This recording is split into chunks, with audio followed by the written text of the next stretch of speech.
vamos a hablar de si perdemos el estatus, ¿qué podemos hacer? ¿Cuáles son nuestras consecuencias? Los riesgos y las consecuencias a corto plazo de quedar sin estatus. Cuando hablamos de cambio de estatus, necesitamos tener un estatus legal al momento de enviarlo.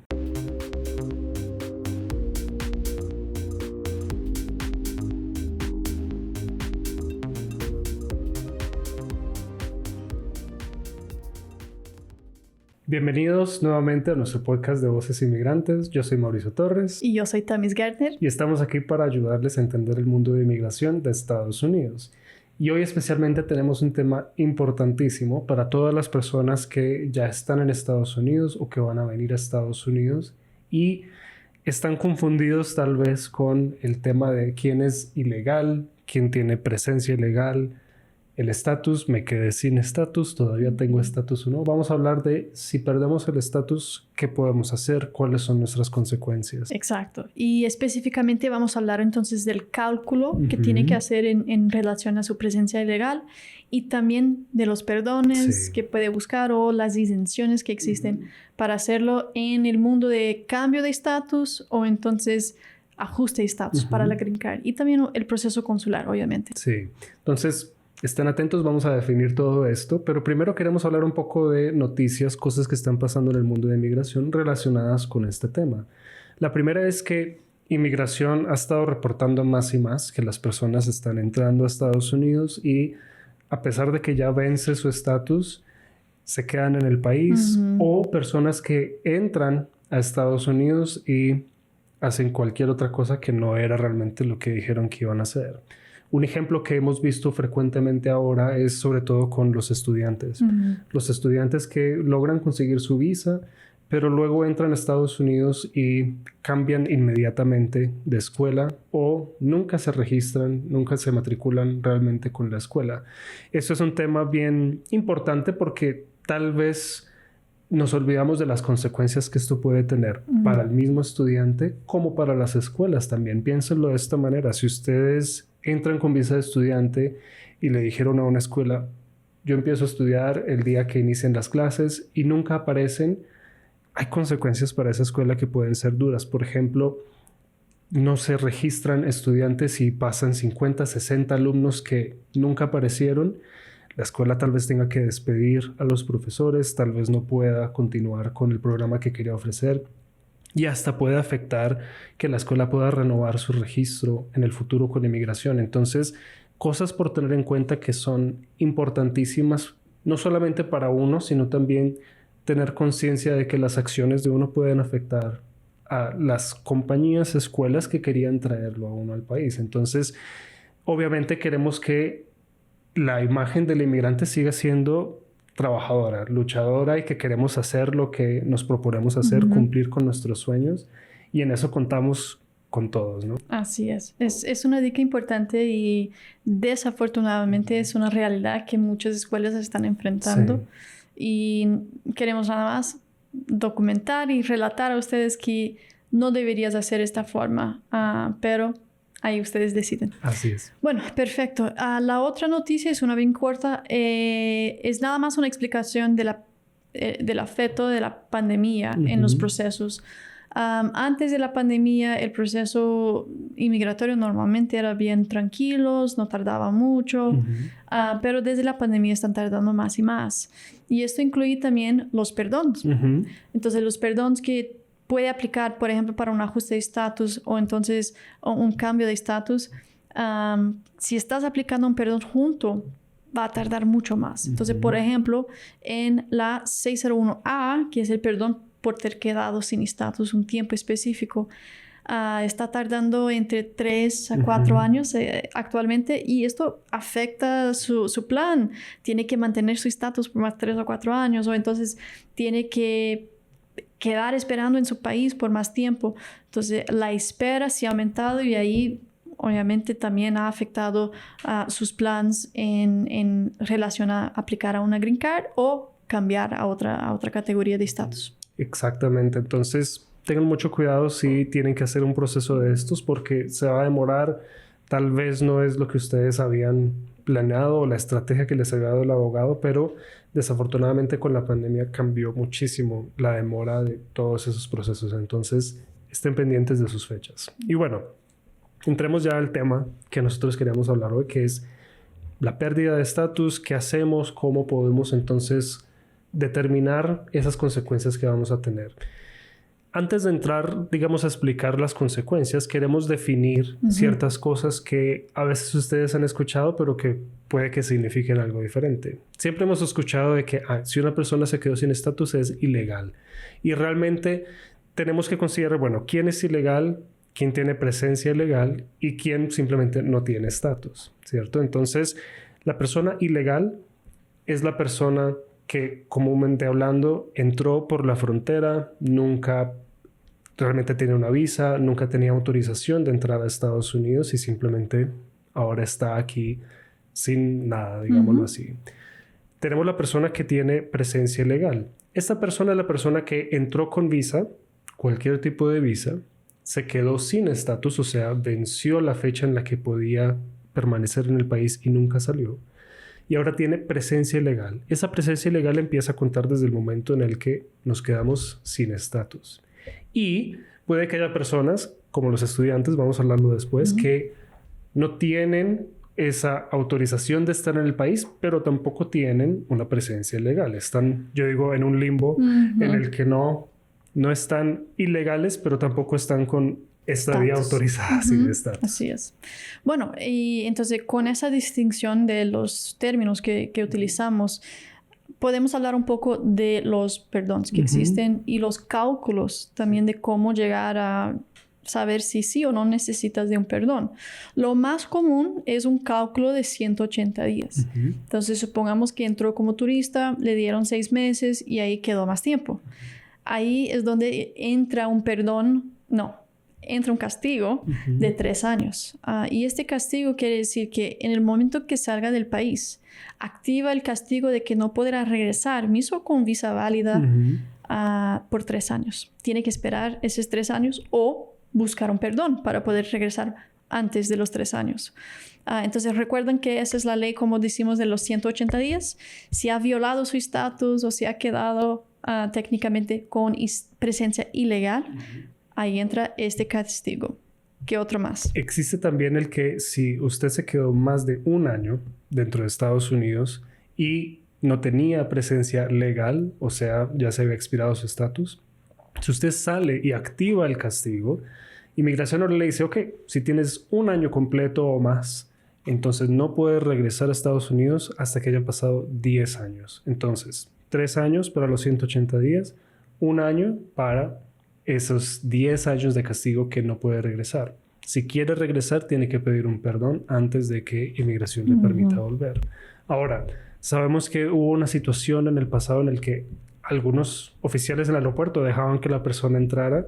Inmigración tomó un poco el asunto y pudo cambiar su política, pero de ahora en adelante estoy casi que seguro, los oficiales del aeropuerto saben mejor que si usted tiene un castigo no va a poder entrar. Y esto a veces confunde a las personas porque las personas dicen, no, yo hablé con mi amigo, yo hablé con mi vecino y me dijo que el castigo es de 5 años o que el castigo puede ser hasta de 20 años. Pero aquí la diferencia es un castigo que se activa al momento de usted salir voluntariamente de Estados Unidos y la diferencia entre cuando un juez de inmigración o incluso un oficial en el aeropuerto le hizo firmar un documento de deportación o de expedited removal, que es como una remoción rápida del país, en la que el mismo oficial del gobierno le dijo, yo no quiero que usted regrese hasta que hayan pasado 5 años o 15 o 20 años. El número de años va a cambiar dependiendo de cuántas veces usted haya estado violando las leyes de inmigración, pero en general es 5 años. Ahora, este tiene que ser un documento firmado por un juez y a usted le hacen firmar como un reconocimiento de esto también. Eso es por deportación o remoción. Los 3 y 10 años no tienen que ver con que usted firme nada. Eso es automático al momento en el que sale. Y ahí es importante saber las fechas. Obviamente, cuando que empieza a contar o considerar las fechas de que está sin estatus o cuando se empieza el cálculo de que ha violado su estatus. Si no lo sabes y va a salir, es posible que activa un castigo que no sabía. Y ahí si tiene una vida aquí, pero está como preso fuera. Sí. Esto es como una cosa muy triste. Entonces, pedimos nada más que confirmen las fechas de límite que tienen en su estatus actual cuando entró, junto con, antes de salir del país, buscar información acerca de si aplica un castigo a ti y si hay opción de perdonarlo, ¿sí? Excelente. Ahora, una otra cosa que queremos explicar es cómo que esto puede afectar un ajuste de estatus o un cambio de estatus. Así es. Entonces, tenemos el cambio de estatus que la ley, sí o sí, vamos a hablar de la excepción, nos dice tiene que tener un estatus legal al momento de enviar su solicitud de inmigración. Por ejemplo, usted quiere cambiar estatus a estudiante o a turista tal vez o a trabajador. El día en que Migración recibe su solicitud de cambio de estatus, usted debe demostrar que ese día tenía estatus legal y que había mantenido su estatus hasta ese momento. De hecho, los formularios van a preguntar ambas cosas. ¿Cuál es su estatus en este momento cuando expira? Y también en algún momento ha violado su estatus o no.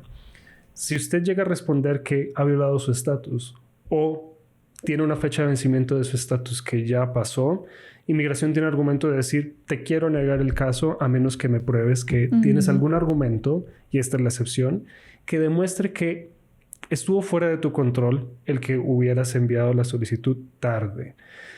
Las peticiones de inmigración, cuando nosotros decimos la enviamos tarde, ¿cuántas veces las aprueban, Tamis? ¿Qué tan fácil es que las aprueben? He tenido 2 este año, pero por otro lado he tenido como 5 rechazados. Y no quiere decir que no estemos haciendo lo que podamos. Lo que pasa es que la ley de inmigración es bastante estricta en la que dice tuvo que haber sido una circunstancia extraordinaria, algo que fue completamente fuera de su control. Por ejemplo, hubo una enfermedad que lo tuvo hospitalizado por meses y no pudo realmente hacer nada. O tuvo representación legal de un abogado que no supo explicarle bien la ley y fue por culpa de ese abogado o abogada que usted no logró enviar su solicitud a tiempo o la envió pero no supo responder como debería responder. Entonces, la ley le permite hacer unos argumentos para que usted pueda de todas formas obtener un cambio de estatus. Sin embargo, cuando hablamos de cambio de estatus, necesitamos tener un estatus legal al momento de enviarlo.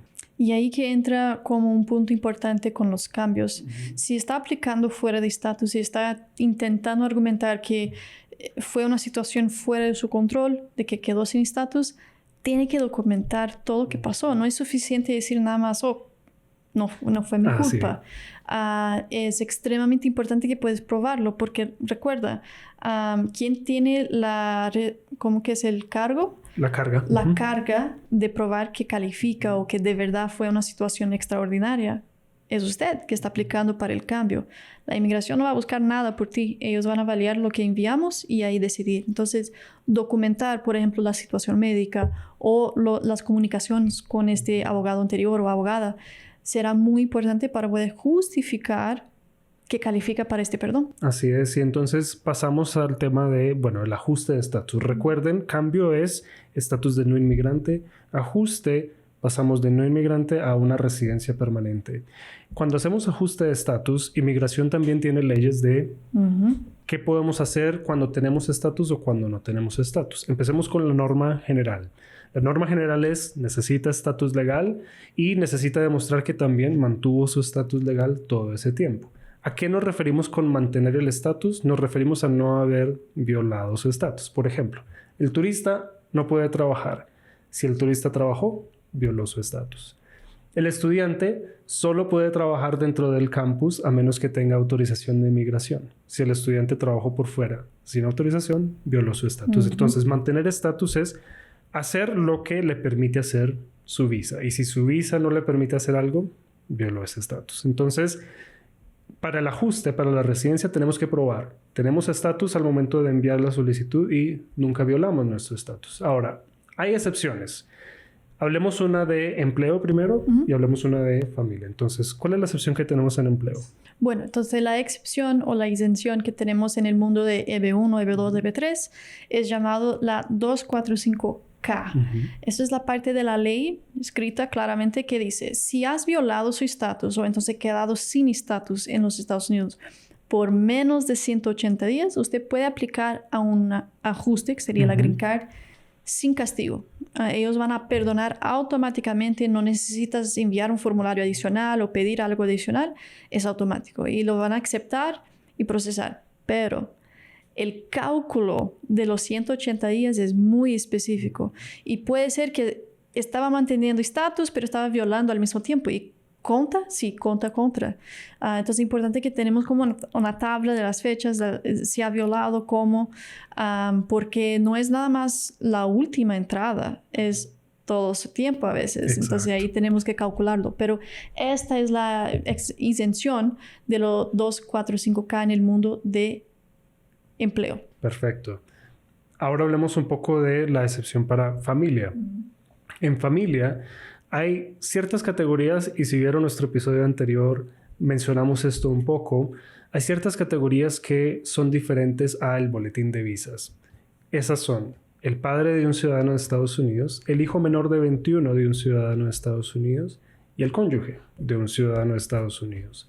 Estas tres categorías se llaman familiares inmediatos.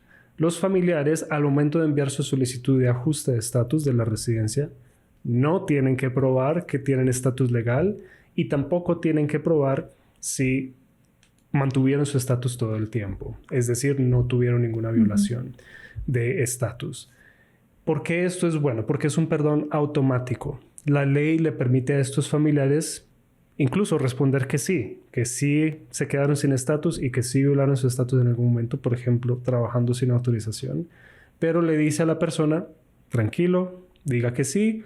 Tal vez van a preguntar, ellos piden en el formulario una explicación de qué fue lo que pasó, pero Inmigración automáticamente dice, vamos a ignorar eso porque no lo consideramos en tu contra al momento de aprobar la solicitud de la Green Card. Pero cualquier otra categoría de familia y cualquier otra categoría de empleo que no califique la 245K debe demostrar tengo estatus y nunca violé mi estatus. Exacto.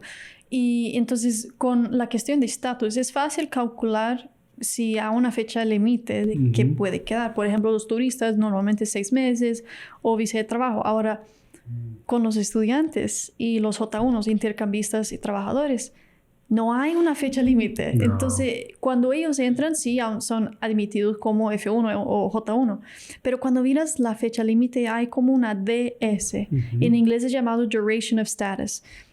Yo entiendo como mientras está trabajando o estudiando, puede quedar. Ilimitado, no hay un plazo específico. Tiene que probar que está como avanzando en sus estudios o en el trabajo, pero ahí no hay un límite de cuándo tiene que salir o renovar o extenderlo. Pero con ellos es un cálculo un poco más complicado.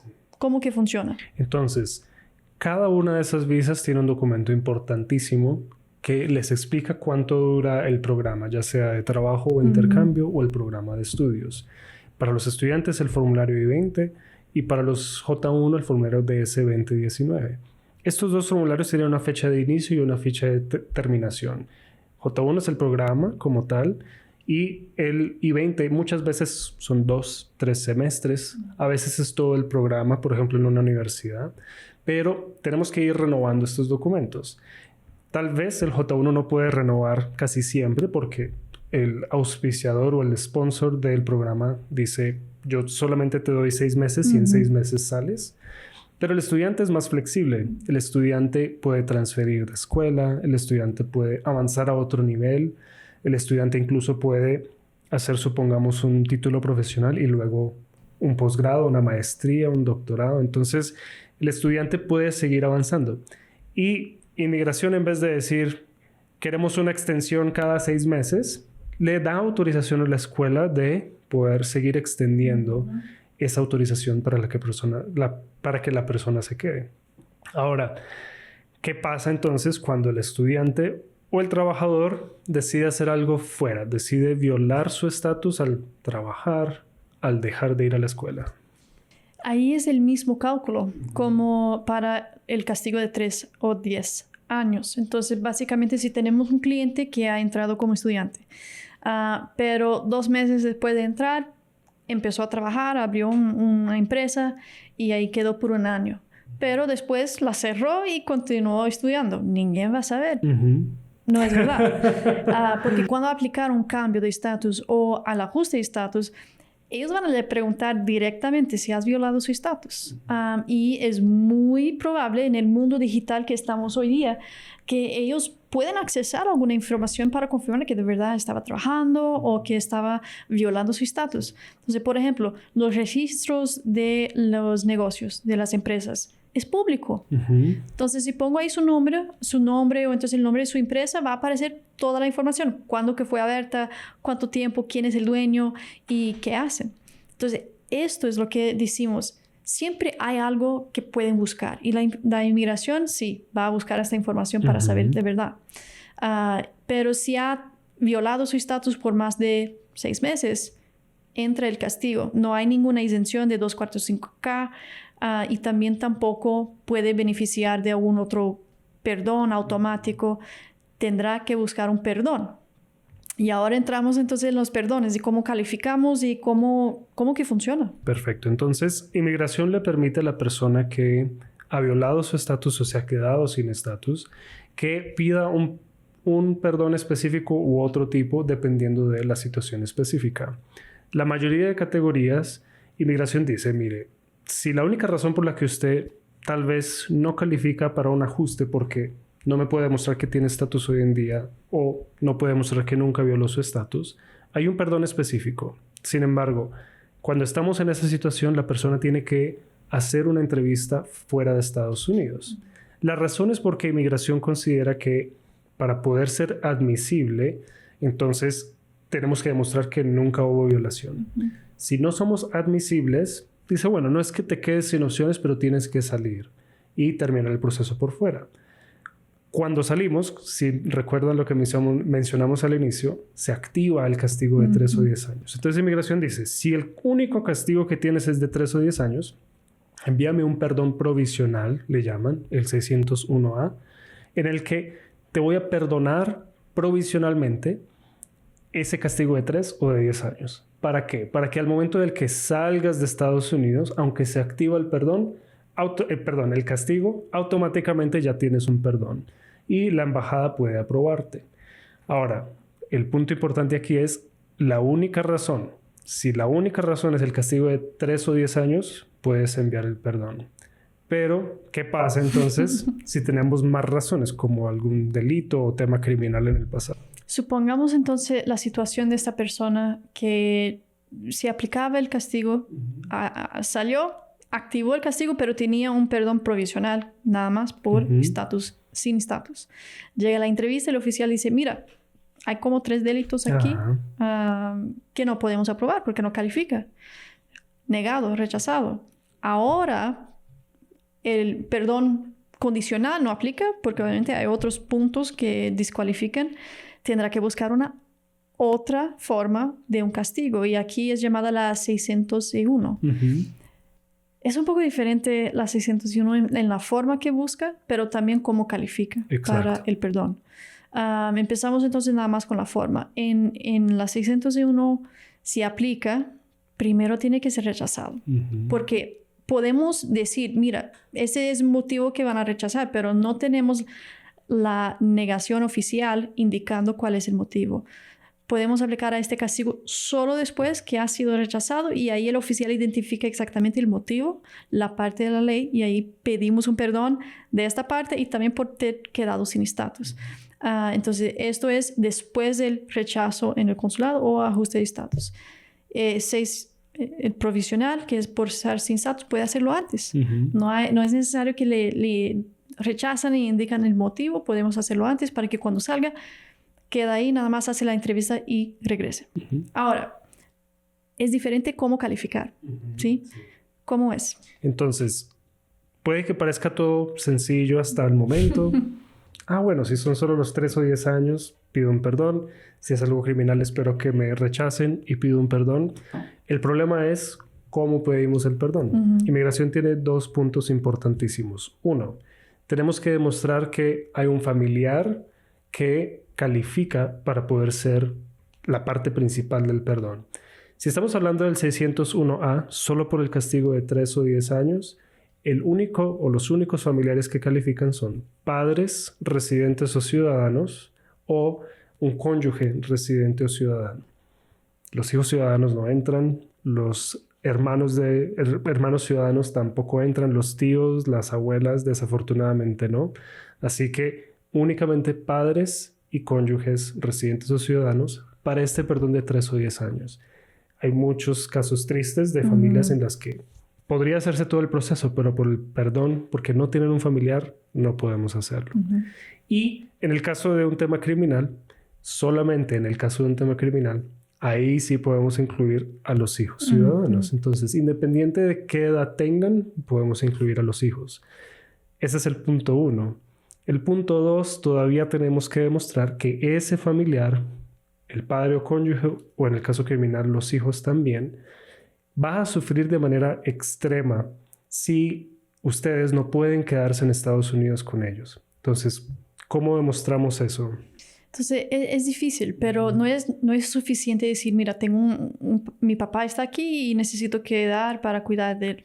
No es suficiente. Tiene que documentar cómo van a sufrir. Si es una forma emocional o entonces una forma física que necesitan que lleve al médico o a cualquier lugar porque no tienen la capacidad, o financiera.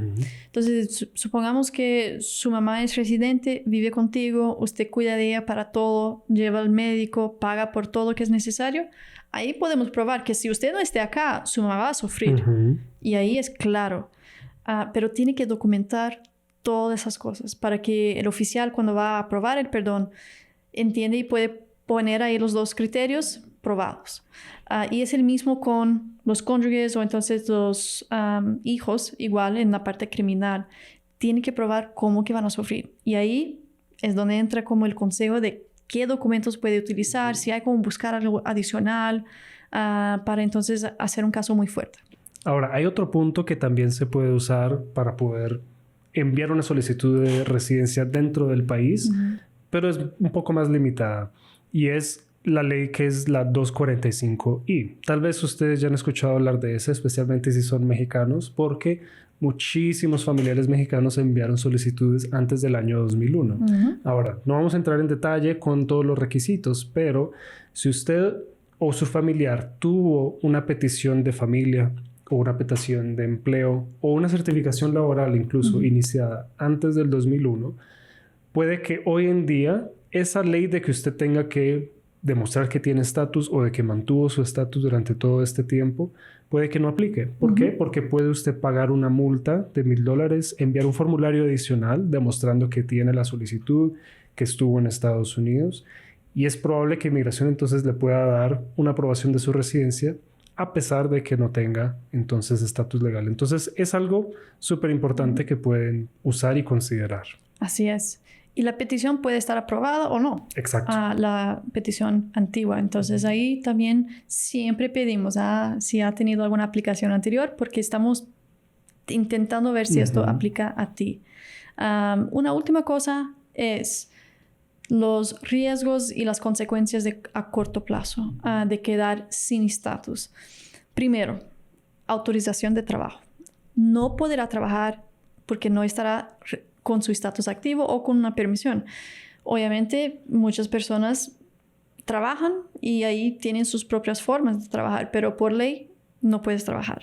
Tampoco puedes salir del país y visitar su familia, o si hay una emergencia para salir, activará un perdón, un castigo, lo siento, y ahí tiene que esperar todo fuera. La otra cosa que también se afecta es su autorización para manejar, que sería la cartera de manejo.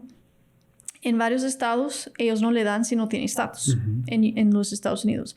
En otros, como Utah, donde nosotros estamos, ellos han creado como una tarjeta separada. Si no puede probar estatus, ellos le dan un permiso de manejo, un privilege card, que llamamos en inglés. Este privilegio le autoriza manejar y nada más. Sí. No le sirve como identidad, no le sirve para viajar o manejar fuera del estado de Utah. Y eso es importante recordar. No le sirve para manejar en cualquier parte del país. Entonces, esto puede afectar seriamente si quiere viajar a California, ir a Disney y no puede como manejar. Entonces, esto es lo que siempre decimos. Hay consecuencias a corto plazo que tiene que llevar en consideración también a sus hijos, los beneficios que pueden calificar en las escuelas o también manejar cuando llegan y trabajar los hijos. Ahí es donde tenemos varios problemas. Pero esos son los como riesgos y consecuencias a corto plazo. Y entonces podemos entrar en la última parte que sería nuestros tips. Exacto. Entonces, en cuanto a nuestros tips, ¿cómo podemos nosotros prepararnos o qué podemos hacer si ya nos quedamos sin estatus? Lo primero que todo es saber cuánto dura su estatus. Estamos acostumbrados el turista tiene 6 meses, entonces entro y me quedo 6 meses. Uh-huh. No siempre es así. ¿Cuál es el problema hoy en día? Si ustedes han viajado a Estados Unidos durante los últimos 2 años o 3 años, se han dado cuenta, ya no están poniendo un sello en su pasaporte. Ahorita ya es automático que escanean el pasaporte, le dicen, ok, bienvenido, pero no sabemos cuánto tiempo nos podemos quedar. Necesitan buscar esta información en línea. Nosotros les podemos ayudar, también lo pueden buscar, pero es súper importante saber cuánto tiempo de inmigración les dejó quedarse. En el caso de los turistas, súper importante. También en el caso de un inversionista, revisen cuánto tiempo se pueden quedar. Nosotros conocemos la ley y sabemos, ok, generalmente este tipo de visa tiene tantos meses o años de estatus, pero siempre es bueno saberlo. Por ejemplo, en el caso mío personal, una vez entré con visa de trabajo y el oficial no puso la fecha que debía poner en cuanto al tiempo que yo estaba autorizado para trabajar. Así que me tocó ir al aeropuerto y decirles, miren, ustedes cometieron un error aquí. Afortunadamente logré corregirlo. Le pasó también a otro cliente. Entró con visa de estudiante y lo que hicieron fue poner que había entrado nuevamente con visa de turista. Tuvimos que hablar con inmigración para que se dieran cuenta y pudieran corregir el error. Entonces, estar bien pendiente de su estatus es crucial.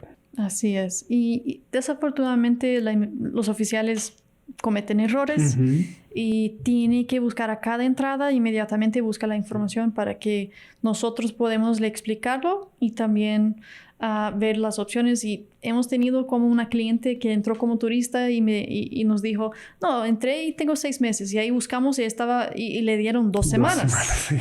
2 semanas. Y ahí cambió todo, porque ya estaba hablando con nosotros después de que había expirado. Entonces, eso es un tip muy importante. Ahora, el segundo tip que tenemos es, tiene que actuar rápidamente. Después que se informa de que estoy cerca de mi estatus expirar o mi estatus ya expiró, es importante que toma una acción inmediatamente o lo más rápido posible. ¿Por qué? La inmigración va a llevar esto en consideración si debe aprobar o no su pedido de cambio o entonces de ajuste de estatus. El mundo de ajuste es mucho más difícil, entonces hablamos nada más de los cambios. Sí, puede aplicar después del plazo si ha quedado sin estatus, sí, pero aparte de calificar para el cambio, también tiene que probar que califica para este perdón. Exacto. De ter aplicado después de su estatus o si ha quedado de una forma irregular. Y no podemos decir que es una garantía.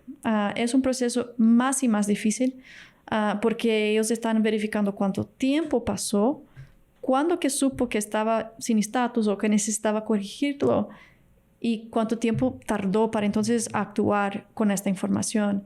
No podemos decir que será aprobado, pero podemos hacerlo mejor para que puedan convencerlos de qué pasó y cómo funciona. Muchos son rechazados, algunos son aprobados y ahí entonces a veces es su única opción para recuperar su estatus. Ese es un excelente tip, especialmente porque si no tenemos la documentación, inmigración pues nos niega esa solicitud y no logramos nosotros entonces tampoco demostrar queríamos regresar a nuestro país por estas razones. Recuerden que cualquier cambio de estatus requiere que mostremos que tenemos vínculos todavía con nuestro país y en esos casos se pone más complicado. Bien, el siguiente tip sería cuidado con el trabajo sin autorización dentro de Estados Unidos.